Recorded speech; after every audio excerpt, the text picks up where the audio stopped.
Hi, you're on a planet where one man changed everything, with nothing but a spinning wheel and an unshakable belief. Have you ever wondered how a skinny lawyer in a white cloth could bring the mightiest empire in history to its knees? Well, buckle up, because today we're diving deep into the incredible story of Mahatma Gandhi and everything he did to change the world. Now, you might think you know Gandhi's story. The guy who freed India, right? Wrong. That's like saying Einstein just figured out some math. What Gandhi actually accomplished was way more mind-blowing than most people realize. He didn't just free a country, he rewrote the entire playbook on how to fight injustice, and his methods spread across the globe like wildfire, inspiring everyone from Martin Luther King Jr. to Nelson Mandela. But here's the crazy part. Gandhi started out as a failure, a complete disaster actually. His first court case, he literally ran out of the courtroom because he was too nervous to speak. The man who would later stare down the British Empire couldn't even finish a sentence in front of a judge. So what the heck happened between that courtroom disaster and becoming one of the most influential people who ever lived? Well, that transformation didn't happen overnight.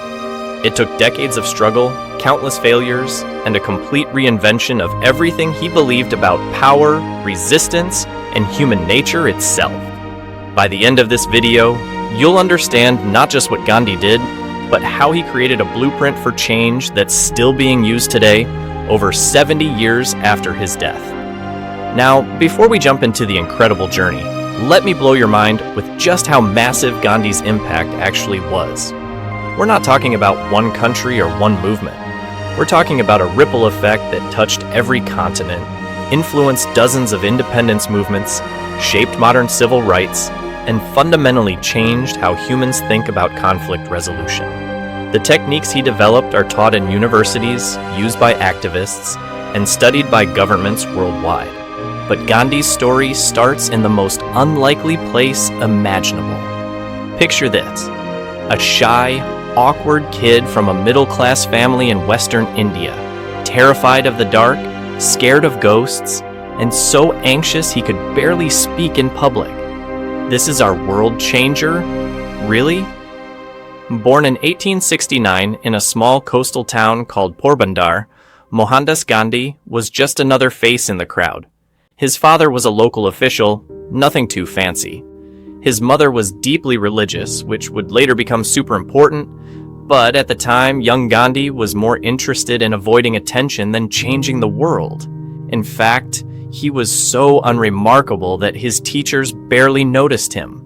One report card literally said he was good at English, fair in arithmetic, weak in geography. But here's where things get interesting. At 13, Gandhi got married. Yeah, 13.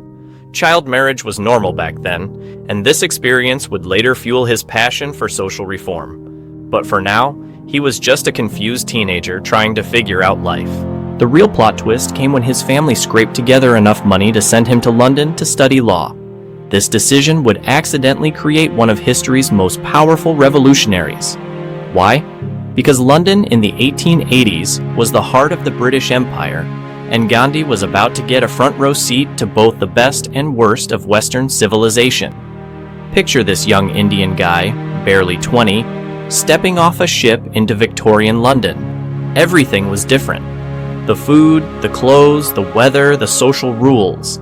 Gandhi tried desperately to fit in, spending money he didn't have on fancy clothes and dancing lessons. He was basically trying to become a proper English gentleman, which is hilarious when you think about what he'd become later. But something wasn't working. The more Gandhi tried to copy British culture, the more hollow he felt. He started questioning everything. Why did he need to eat meat to be accepted? Why did European culture seem so focused on material things? Why did the same people who talked about civilization and progress treat Indians like second-class citizens? This internal struggle was brewing when Gandhi finished law school and returned to India in 1891. But here's the thing. He was still a disaster as a lawyer. That first court case where he ran out, that happened right after he came back. He was so bad at his job that his family was worried he'd never make a living. Then came the opportunity that would change everything. A law firm offered to send Gandhi to South Africa to handle a legal case. It seemed like a perfect solution. Get the struggling lawyer out of India, let him gain some experience, and maybe he'd figure out his life. Nobody could have predicted that this business trip would create the blueprint for nonviolent resistance that would reshape the 20th century. Gandhi arrived in South Africa in 1893, and within a week, his worldview was completely shattered. Here's what happened. He bought a first-class train ticket, which he could legally do.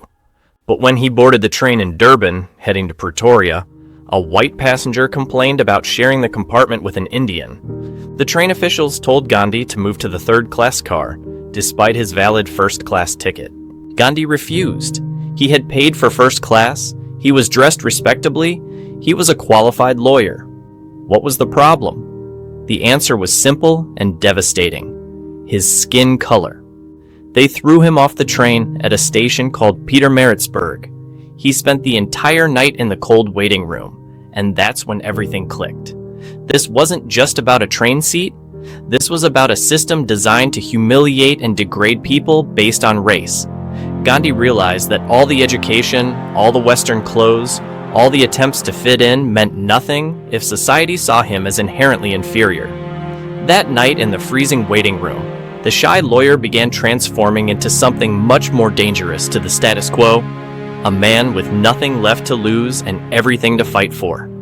But Gandhi didn't immediately become the master of nonviolent resistance we know today.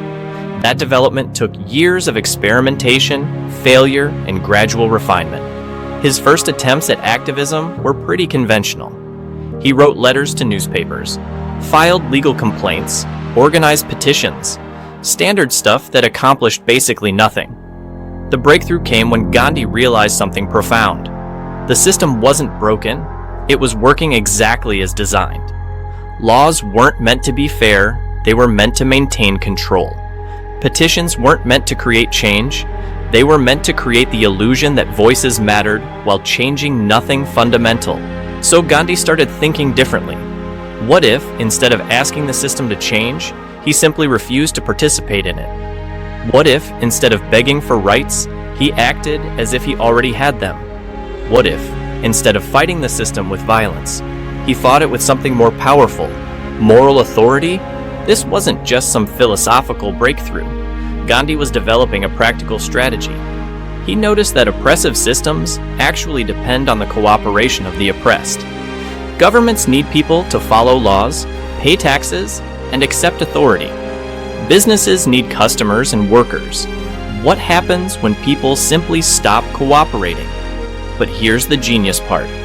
Gandhi wasn't advocating chaos or destruction. He was advocating disciplined, organized, strategic non-cooperation. Break unjust laws, but accept the consequences. Refuse to participate in systems of oppression, but do it openly and peacefully. Force the system to reveal its true nature by maintaining moral high ground while exposing its brutality. This approach required incredible courage and discipline. It meant accepting beatings without fighting back. It meant going to jail repeatedly. It meant sacrificing personal comfort for long-term change. Most people thought Gandhi was crazy. Even many of his supporters questioned whether this passive approach could actually work against real power. But Gandhi had identified something that would later be recognized as one of the most powerful forces in human history: the ability to change hearts and minds through moral example. Violence might win battles, but it rarely wins lasting victories. Nonviolent resistance, done correctly, doesn't just defeat opponents, it converts them. The first real test of this strategy came in 1906 with something called the Asiatic Registration Act. The South African government decided that all Indians had to carry special passes, be fingerprinted like criminals, and pay a poll tax just for existing. Basically, they wanted to make life so miserable that Indians would just leave the country voluntarily. Most people expected Gandhi to file another polite petition or write another strongly worded letter. Instead, he did something nobody saw coming. He organized a mass meeting and proposed that every Indian in South Africa simply refuse to register. No violence, no property damage, just complete non-compliance with an unjust law. The crowd went wild. Finally, someone was proposing action instead of paperwork. But Gandhi wasn't done. He made everyone take a sacred oath right there in the theater, promising to resist this law no matter what the consequences. And he gave this new form of resistance a name, Satyagraha, which roughly translates to truth force, or holding firmly to truth. Here's what made Satyagraha so revolutionary. It flipped the entire script on how power works. Usually, governments control people through fear of punishment. But what happens when people stop being afraid of punishment? What happens when going to jail becomes a badge of honor instead of a source of shame? The South African authorities were completely unprepared for this. They arrested Gandhi and hundreds of his followers, expecting them to cave under pressure. Instead, more people joined the movement. They filled the jails until the government ran out of space. They clogged the court system until it couldn't function. They turned the machinery of oppression against itself. But Gandhi knew that civil disobedience alone wasn't enough. He needed to hit the system where it really hurt, economically. So he organized boycotts of businesses that supported discriminatory laws. He encouraged Indian workers to go on strike. He created alternative institutions so people could survive outside the existing system. This wasn't just protest, this was economic warfare disguised as moral action. And it was devastatingly effective.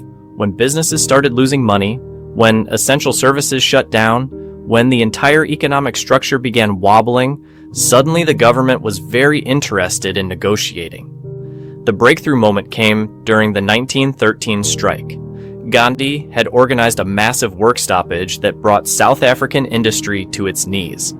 Thousands of Indian workers walked off their jobs simultaneously. Coal mines shut down. Railways stopped running.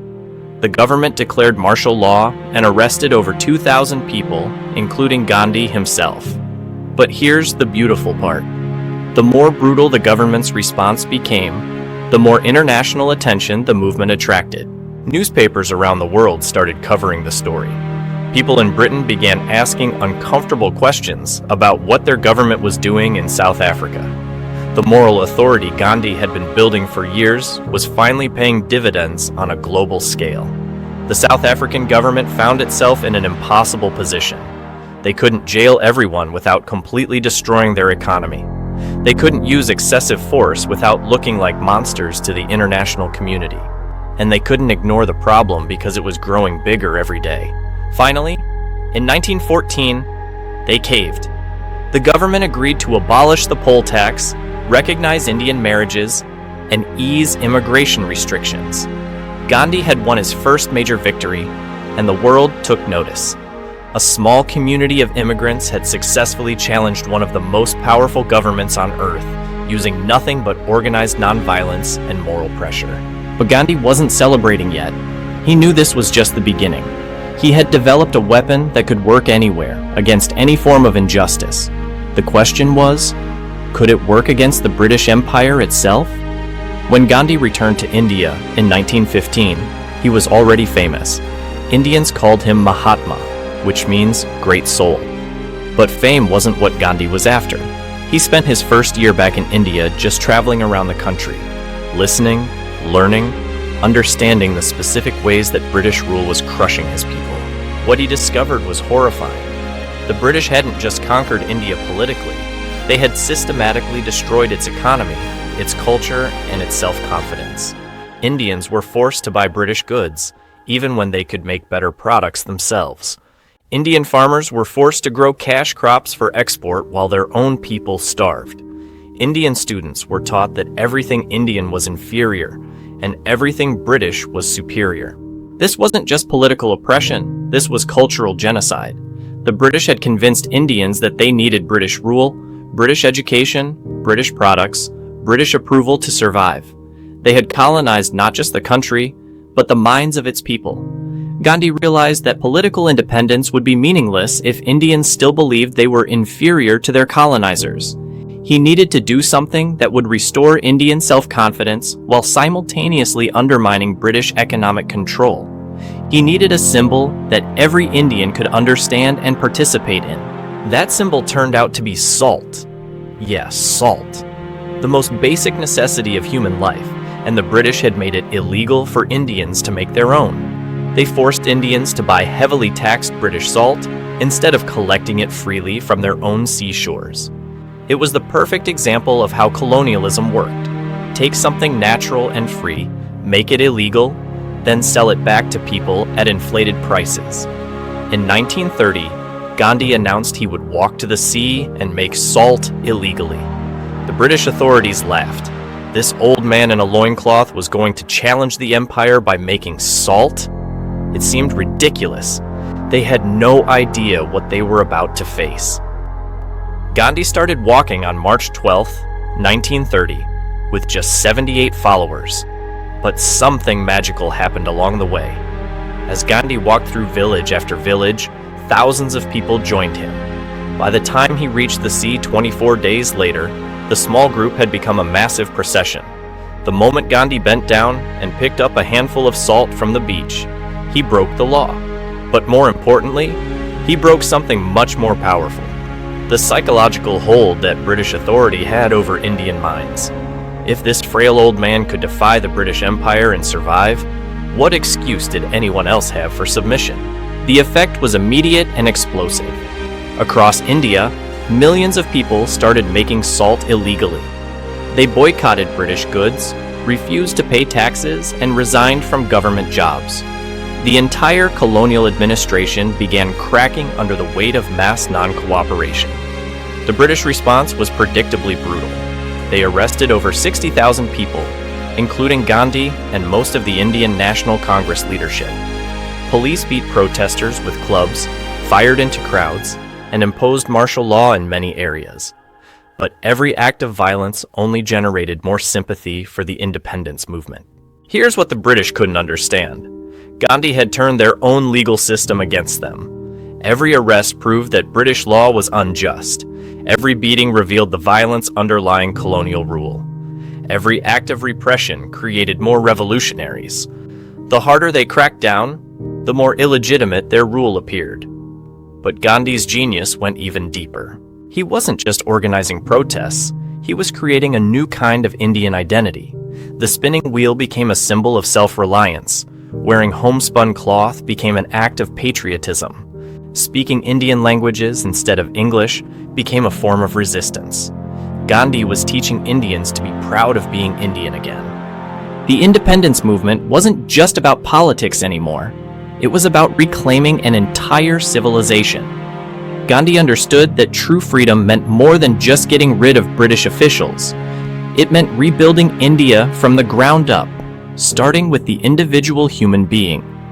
This is where Gandhi's approach became truly revolutionary. Most independence movements focus on seizing power from colonizers. Gandhi was doing something way more radical. He was making power irrelevant. Why fight for control of British institutions when you could create better Indian alternatives? Gandhi started establishing what he called constructive programs. These weren't just feel-good community projects. They were systematic attempts to rebuild Indian society without British involvement. Village schools that taught in local languages instead of English. Cottage industries that produced goods Indians actually needed. Healthcare systems based on traditional medicine combined with modern hygiene. But here's the crazy part. Gandhi was simultaneously fighting the British Empire and trying to convert it. He genuinely believed that even the colonizers could be transformed through moral example. His letters to British officials weren't angry demands. They were patient explanations of why imperialism was wrong for everyone involved, including the imperialists. Most revolutionaries would consider this approach naive or even treasonous. Gandhi considered it essential. Violence might drive out the British, but it would leave behind a violent, angry nation that would just repeat the same patterns of oppression with different people in charge. Only moral transformation could create lasting change. The test of this philosophy came during World War II. When Britain declared war on Germany without consulting India, Gandhi faced an impossible choice. He opposed fascism completely, but he couldn't support a war effort by a country that refused to grant India basic freedom. His solution was typically paradoxical. He launched the Quit India movement, demanding immediate independence, while simultaneously refusing to take advantage of Britain's weakness through violence. So there you have it. A nervous lawyer who couldn't speak in court became the man who proved that truth and moral courage could topple empires. Gandhi didn't just free India. He handed humanity a blueprint for fighting injustice without becoming the very thing you're fighting against. His methods are still changing the world today. One spinning wheel, one salt march, one act of peaceful resistance at a time.